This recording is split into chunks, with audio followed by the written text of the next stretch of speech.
Hey guys, welcome back to MNA episode 4. This video is pretty easy to make since I only have 3 films this time. If you don't know how this series works, the movies I'll talk about in this video was taken from MNA episode 3. All the comments I get on this episode will translate over into episode 5, and I'll talk about anything you comment in the next video. I'm really sick while writing and recording this, so if my voice gets funky at points, that's why. Alright, enough stalling. Reminder to comment a movie to keep this series going, and let's get into MNA episode 4. Alright, Surfstorm 4 gave me Cabin in the Woods. Cabin in the Woods is a movie I really don't know a ton about besides Shafe giving it a 9, which is a good sign. Its ratings are kinda all over the place, so I really didn't know what to expect going in, but I came out really enjoying it. I really like the concept of this horror film. We are literally seeing a higher entity creating their own horror film by using our main characters as puppets to create a horror film for a higher power. It's a really cool idea how we get to see all the tropes of a horror film but actually boiled down, since what's happening to our characters has happened thousands of times to other people who have entered the cabin. It's such a great concept for a horror film. Every annoying stereotypical trope works here because it's designed that way by the government in order to appease the gods. This movie's quality does come from a lot of cheesy, campy entertainment for a lot of it. A good way to showcase that tone is with the opening with a really normal montage before throwing screaming, sound effects, and spooky, goofy instruments for the title card. I really love that title card. It caught me so off guard and showed that this film wasn't really going to take itself too seriously. The general cast of characters are solid. I really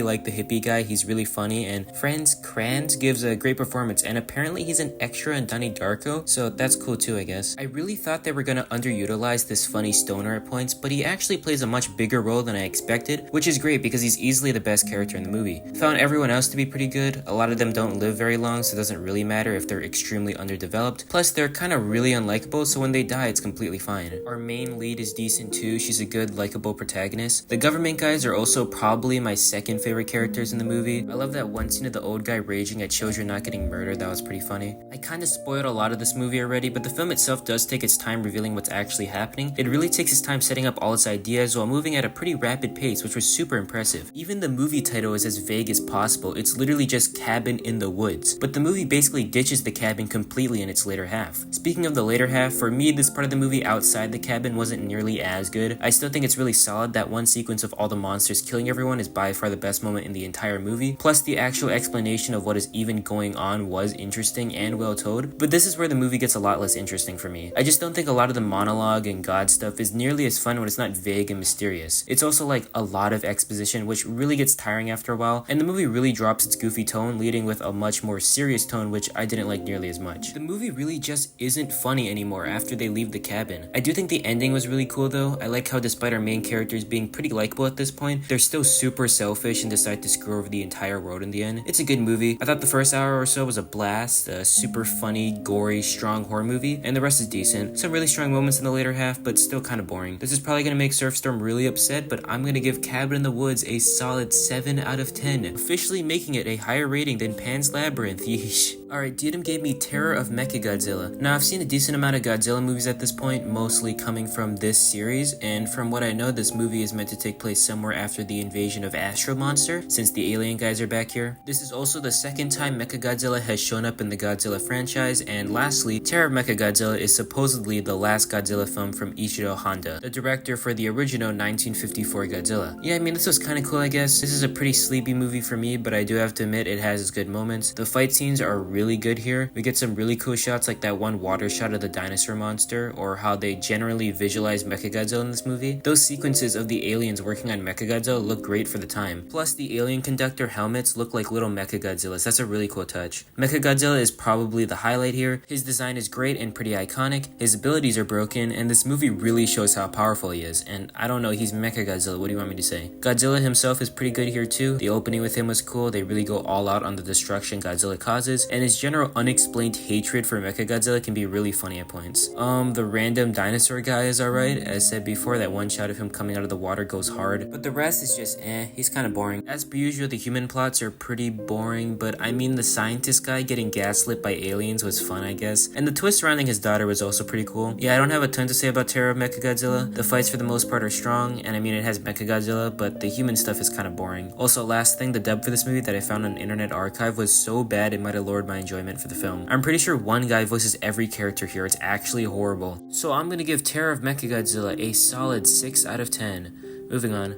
Alright, Ashjit6152 gave me To Wong Fu, thanks for everything, Julie Newmar. Before I even talk about this film, I gotta say that the best aspect of this entire movie by a landslide is that title. It kinda makes no sense on the surface, but in the actual film, the title is meant to be a letter signed by Julie Newmar, the original Catwoman. That is actually one of the coolest titles I've ever seen in a movie, and while it is kinda hard to pronounce, it really doesn't matter when you learn the context behind it. Like, unironically, this is top 10 titles of all time, it goes so hard. To Wong Fu, thanks for everything, follows 3 drag queens as they do wacky road trips around the world, before ending up in the south of the United States. The first 30 minutes of this movie follows our 3 main characters preparing to head to LA after winning the National Drag Queen competition. The first 30 minutes for me aren't that great. I think it's pretty cool how openly queer this movie is. Like, it's insane how much stuff is thrown in at the start. However, the rest of the film isn't super interesting, but once they ended up in the south, I really opened up to this film. I had no idea what the plot of this movie was going in, but once the 3 drag queens ended up in the south, I knew this was gonna work for me. This concept is just such a silly idea for a movie, and they really execute it well. We really spent a lot of time with all the characters, especially the Southerners, who get a lot of general suffering and good character arcs throughout the movie. Seeing 3 drag queens literally save this town is so much fun. I love how we build on everyone's dynamic as the movie goes on. For the actual 3 drag queens, Patrick Swayze's character is very good. I mean, this guy's in Donnie Darko, so it was a little distracting, but yeah, very strong lead. She's super likable. Noxema, played by Wesley Snipes, is very good and a pretty good sidekick to Vita. She has her own stuff, but that's kind of how she plays in the movie. Her one little rant about the 3 different versions of cross-dressing was a really good scene that was really well written. Lastly, we got Chi Chi, who is probably my least favorite out of the 3, but she's still fun. I mean, her name is Chi Chi. I really like that album. I think maybe her relationship with that one cowboy guy could have been handled better, because I feel like we don't really get a great conclusion to it, but I feel how she ends the movie makes up for it. She's like the random kid in the group, so it's funny how the other 2 treat her like a child throughout the whole movie, and her being randomly racist is kind of top tier comedy. That's a crazy scene. Also, speaking of comedy, this movie is very, very funny. Obviously, 3 drag queens ending up in the south is already a funny concept, but the extremely goofy characters really elevate that idea. Like the scene of the drag queens dunking on random guys, or Vita beating up a wife beater with the goofiest music ever. There is so much to like here. Still though, for me the funniest part of the movie is the main villain, police officer. Now he is a really, really evil character and does some pretty horrible stuff in this movie, but after his introduction scene, he just becomes the silliest, funny guy ever. Like, his really evil actions are only in his introduction, and it's meant to make the south feel scary and intimidating, kind of like a persona he's playing, because once he isn't able to hold a position of power, he becomes way less scary. The police officer being this racist and transphobic is so goofy. I really like how hypocritical he is throughout the movie. The funniest scene in the entire film is absolutely where the police officer is ranting about how much he hates gay men in a random bar. He goes into so much detail that it becomes hilarious, and everyone looking at him concerned is so peak. My actual favorite scene in this movie is probably everyone dancing next to the transgender curtains. I have no idea if this was intentional. In fact, it definitely isn't, because I'm pretty sure the transgender flag was made after this movie, but it's literally the exact colors. It's kind of crazy.